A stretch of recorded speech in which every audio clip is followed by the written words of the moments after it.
Hello everyone, मैं अभिनय Upadhyay present कर रहा हूँ और इस वीडियो में हम लोग बात करेंगे जैसे कि एक बहुत ही बेहतरीन सीरीज मैंने करंट अफेयर्स का शुरू किया है। जनवरी 2022 से लेकर दिसंबर 2022 तक के जितने भी इम्पोर्टेंट क्वेश्चंस बनेंगे अ, उसको डेली बेसिस पे मैं कवर करा रहा हूँ। तो पिछले एक साल के करंट अफेयर्स का ये सीरीज चल रहा है। इससे पहले ऑलरेडी इस के जो है 4-5 वीडियोस मैंने अपलोड कर दिए हैं, तो पीछे के भी सभी वीडियोस को देखिए और जितने भी यूज़फुल और इम्पोर्टेंट क्वेश्चंस जो आपके एग्ज़ाम यूपीएससी स्टेट जो है पीसीएस या फिर आपका एसएससी का कोई भी एग्ज़ाम हो, CGL, CHSL, MTS, SSC GD या फिर अगर आप बैंकिंग वगैरह का तैयारी कर रहे हैं तो सभी एग्ज़ाम में हेल्प करेगा। तो कोशिश करिएगा, सभी प्रश्नों के लिए 4 ऑप्शंस रहेगा और अभी तक आपने टेलीग्राम ग्रुप से आप नहीं जुड़े हैं तो जुड़ जाइए, उसका भी लिंक मैंने डिस्क्रिप्शन में दे रखा है। चलिए शुरू करते हैं, आज के एक-एक करके सभी प्रश्नों को देखते हैं। पहला क्वेश्चन आपके सामने है, कोशिश करिए। वर्ष 2023 में भारत की अध्यक्षता में होने वाले एससीओ समिट के लिए किस वेबसाइट को लॉन्च किया गया? ये 2023 में होगा। एससीओ समझते हो ना आप? संघाई कोऑपरेशन ऑर्गेनाइजेशन, वही है एससीओ।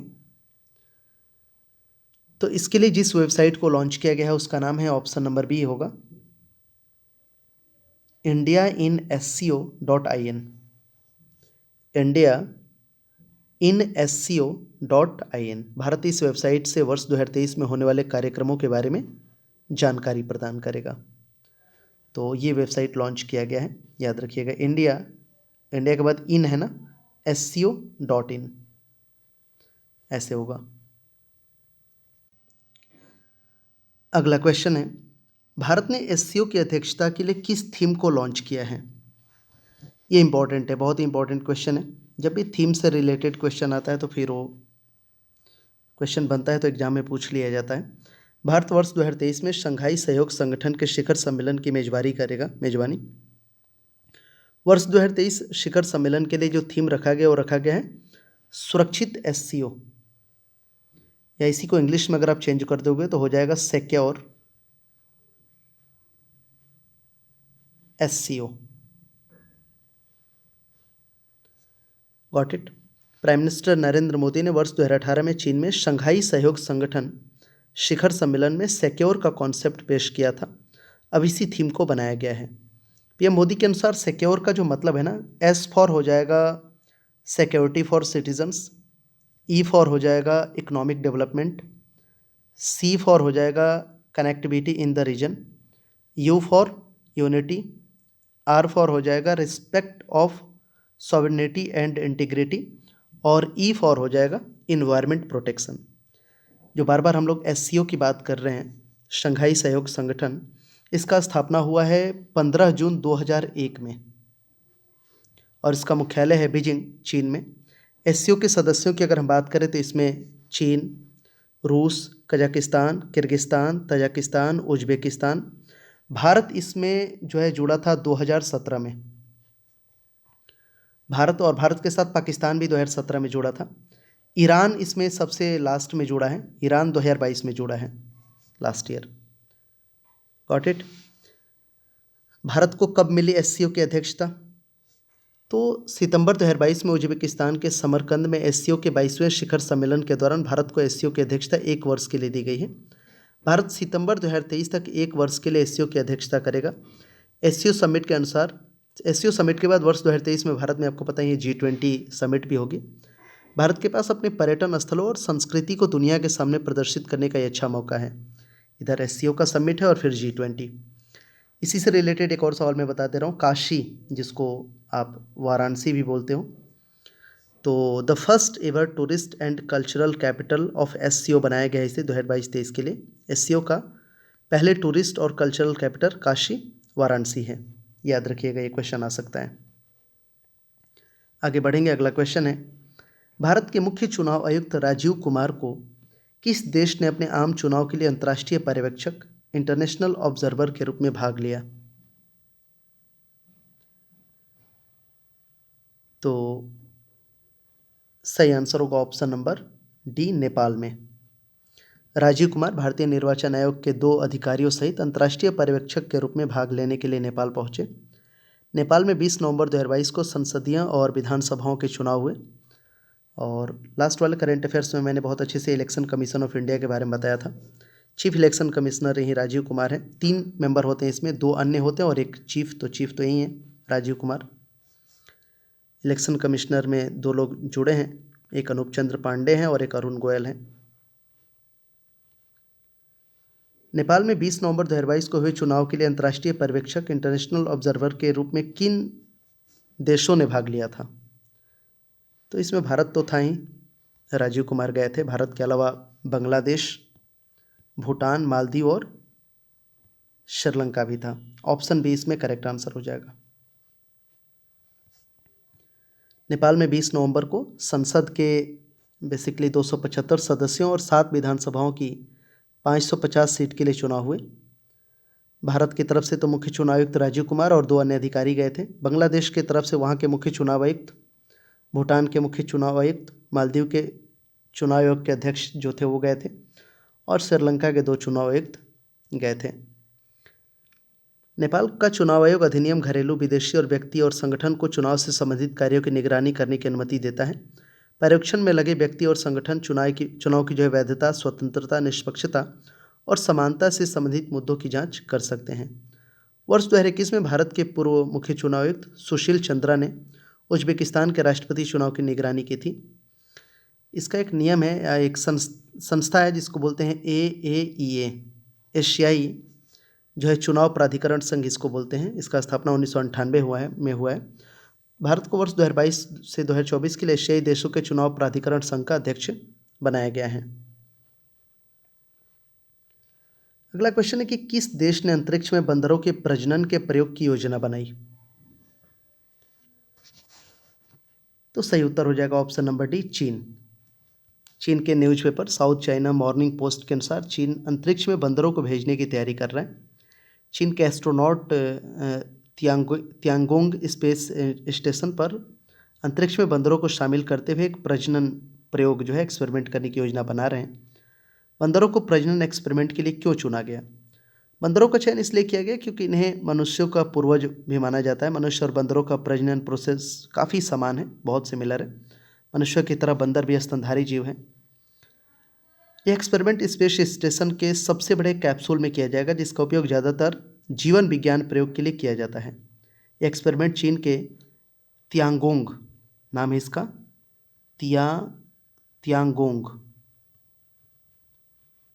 तियांगोंग स्पेस स्टेशन के कैप्सूल वेंटियन में किया जाएगा। इस मॉड्यूल में बंदरों को प्रजनन करने के लिए छोड़ा जाएगा। चूहों और अफ्रीकी बंदरों पर रिसर्च की जाएगी। पता लगाया जाएगा कि क्या वे अंतरिक्ष में प्रजनन करेंगे, साथ ही वे कैसे अपनी आबादी बढ़ाएंगे। इस एक्सपेरिमेंट से प्रजनन से जुड़े कुछ फैक्ट्स का पता लगाया जाएगा। Got it? तो देखते हैं इसका क्या होता है। नासा ने वैसे इस तरह का एक एक्सपेरिमेंट किया है। नासा ने 1961 में पहली बार एक चिंपांजी को अंतरिक्ष में भेजा था। अंतरिक्ष से लौटने के बाद यह चिंपांजी बिल्कुल सुरक्षित था, कुछ हुआ नहीं था। इससे पहले कछुओं को भी भेजा गया है 1968 में, 1968 में, जो यूएसएसआर था, सोवियत संघ जिसको बोलते हैं।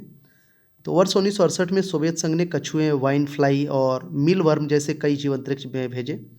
इन जीवों ने पहली बार चंद्रमा का चक्कर लगाया, लेकिन पृथ्वी पर वापस लौटने पर कछुओं का वजन 10% कम हो गया था। तो इस तरह के एक्सपेरिमेंट ये चलते रहते हैं। आपको ये भी पता होगा कि सबसे पहले 1957 में 1957 में फीमेल डॉग थी ना, लाइका। ये सवाल भी आता है, लाइका जिसका नाम था, फीमेल डॉग लाइका को अंतरिक्ष में भेजा गया था और इसे पृथ्वी पर लाने की कोई योजना नहीं थी। अंतरिक्ष में कुछ घंटों तक रहने के बाद इस फीमेल डॉग की मौत हो गई थी। तो इस तरह का बहुत एक्सपेरिमेंट देखा गया। इस बार बंदर पे ट्राई किया जा रहा है। राष्ट्रीय पेंशन सिस्टम एनपीएस ट्रस्ट के नए अध्यक्ष कौन बने? तो सही उत्तर होगा ऑप्शन नंबर डी, सूरज भान। पेंशन कोष नियामक और विकास प्राधिकरण ने 12 नवंबर 2022 को सूरज भान को राष्ट्रीय पेंशन सिस्टम ट्रस्ट का अध्यक्ष चुना है। सूरज भान वर्ष 2018 से, बेसिकली 2018 से ही ये एनपीएस ट्रस्ट के बोर्ड में ट्रस्टी हैं। सूरज भान दिनेश कुमार मेहरोत्रा की जगह लेंगे। सूरजभान 1983 में भारतीय आर्थिक सेवा में शामिल हुए थे। यहाँ पे जो एनपीएस की बात हो रही है ना, नेशनल जो है राष्ट्रीय pension system, national pension system trust बोलते हैं इसको, एनपीएस ट्रस्ट, इसका स्थापना हुआ है 2009 में। इसका जो हेडक्वार्टर है वो न्यू दिल्ली में है और ये संस्था काम करती है PFRDA जो है इसके अंतर्गत, pension fund regulatory and development authority.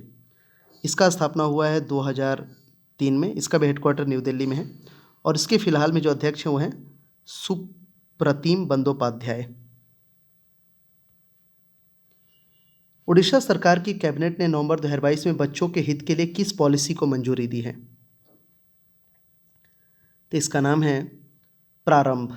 ये भी बहुत इंपॉर्टेंट क्वेश्चन है। प्रारंभ, इसको ऐसे लिख सकते हो, PRARAMBH, प्रारंभ। प्रारंभ the Orissa state policy for children 2022। Orissa के मुख्यमंत्री नवीन पटनायक के नेतृत्व में राज्य सरकार के कैबिनेट ने 18 नवंबर 2022 को प्रारंभ पॉलिसी को मंजूरी दी है। मंजूरी कैबिनेट की एक बैठक में दी गई। प्रारंभ the Orissa state policy for children 2022 policy बच्चों के हित के लिए। प्रारंभ पॉलिसी बच्चों के लिए क्या कल्पना करती है? तो बच्चों को जीवित रहने का अधिकार, सुरक्षा के अधिकार, मानसिक स्वास्थ्य सहित शारीरिक स्वास्थ्य के अधिकार, शिक्षा के अधिकार, भागीदारी और उनके विकास को प्राप्त करने के लिए केंद्रित है। प्रारंभ the Orissa state policy for children 2022, इस पॉलिसी को उड़ीसा के महिला एवं बाल विकास विभाग, राज्य के अन्य विभाग और संस्थानों ने मिलकर तैयार किया है। तो इसमें बेसिकली 7 जो एरिया हैं, 7 फोकस एरिया हैं, जिसमें सर्वाइवल है, उत्तरजीविता जिसको बोलेंगे, जिसमें स्वास्थ्य, पोषण, पानी, स्वच्छता शामिल है। एजुकेशन एंड होलिस्टिक डेवलपमेंट, समग्र विकास, शिक्षा, चाइल्ड प्रोटेक्शन, बाल संरक्षण, आइडेंटिटी, पहचान, फैमिली अल्टरनेटिव केयर मतलब परिवार या उसका वैकल्पिक देखभाल, birth registration, quality of life, इन 7 चीज़ों पे फोकस है। उड़ीसा के हम लोग बात कर रहे हैं तो राजधानी भुवनेश्वर, मुख्यमंत्री नवीन पटनायक और राज्यपाल Ganeshi Lal. National commission for women ने डिजिटल शक्ति 4.0 लॉन्च किया। इस प्रोजेक्ट का लक्ष्य क्या है? इसका लक्ष्य महिलाओं और लड़कियों को डिजिटल रूप से सशक्त और कुशल बनाना। ऑप्शन डी इसमें सही हो जाएगा। नेशनल कमीशन फॉर वुमेन ने 16 नवंबर 2022 को डिजिटल शक्ति 4.0 लॉन्च किया। यह डिजिटल शक्ति अभियान का चौथा फेज है। डिजिटल शक्ति अभियान प्रोजेक्ट का लक्ष्य साइबर क्षेत्र में महिलाओं और लड़कियों को डिजिटल रूप में सशक्त और कुशल बनाना है। डिजिटल शक्ति 4.0 को national commission for women, cyber peace foundation और मेटा के सहयोग से शुरू किया गया है। अब यहाँ पे ये जो टर्म है ना, डिजिटल शक्ति, तो देश भर में महिलाओं को डिजिटल क्षेत्र में जागरूक करने के लिए जून 2018 में, कब? तो जून 2018 में डिजिटल शक्ति की शुरुआत हुई थी। पूरे भारत में इस परियोजना के माध्यम से 3 लाख से अधिक महिलाओं को साइबर सुरक्षा के बारे में बताया गया है। यह अभियान महिलाओं को उनके लाभ के लिए रिपोर्टिंग और निवारण व्यवस्था, डाटा प्राइवेसी और टेक्नोलॉजी के उपयोग में मदद कर रहा है। डिजिटल शक्ति का जो तीसरा चरण था 2021 में लॉन्च किया गया था और अभी चौथा चरण है। यहाँ पे बात हो रहा है नेशनल कमीशन फॉर वुमेन, इसकी चेयरपर्सन है रेखा शर्मा और इसका मुख्यालय न्यू दिल्ली में है। किस देश ने excellence in leadership in family planning award 2022 जीता है? तो ये भारत ने जीता है।